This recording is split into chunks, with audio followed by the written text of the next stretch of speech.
On this day, 65 years ago today, the signing of an armistice that ended the fighting in the Korean War. And today, North Korea returning what are believed to be the remains of dozens of U.S. troops. We are honored to welcome on the show today one of the brave vets who fought that war. Bill Braw served on the destroyer USS Callahan as a petty officer, 3rd class, out of Cincinnati, Ohio, sir, age 85, and you look fantastic. Thank you for being here, Bill. Well, thank you. You've got an awesome story. How do you feel today being recognized, the forgotten war 65 years later, knowing the remains of some of your fellow soldiers appear to be coming home? You got the wrong guy, because what I did was a server. I mean, when I got there at Pearl Harbor, this is in '52, Bill, but when I was there, I had to do mess cooking for a while, and I think that it teaches you humility. But then we served, I did, the guys that were in the tugboats that were pushing the carriers into the dock. And later on, after that stint that I had I got to go to base operations office.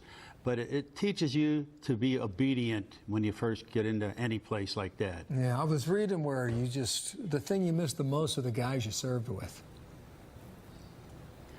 As a matter of fact, I think the biggest mistake anybody makes is you don't get their addresses when you're in service. And by hunting and pecking around, and the internet's been great, because now we've gotten up with about 10 or 12 guys. They're just around the country, but just like yesterday, that you can still talk and communicate with them and bring up old ideas again, what happened. I want our audience to know that you're about 18 years old. You took a train from Cincinnati to San Diego. You'd never seen the ocean before. That was the first time.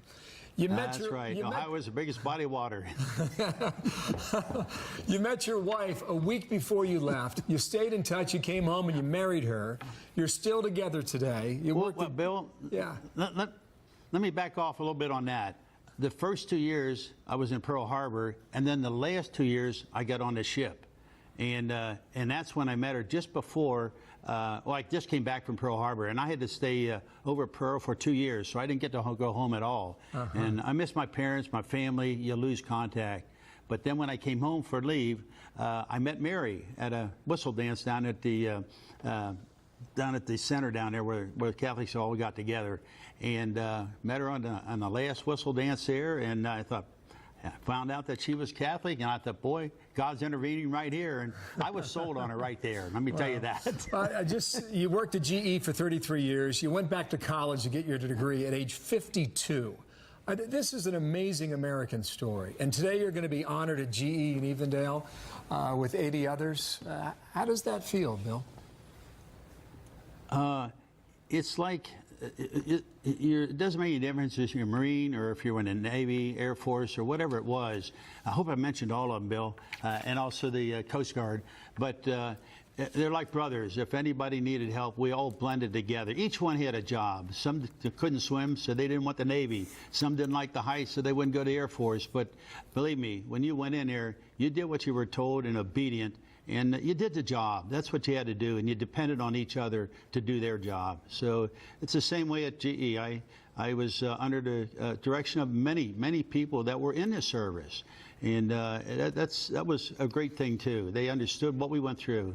Well, sir, this is Sandra Smith, and thank you so much for your service. And I know the audience is loving hearing your story. It's a beautiful one.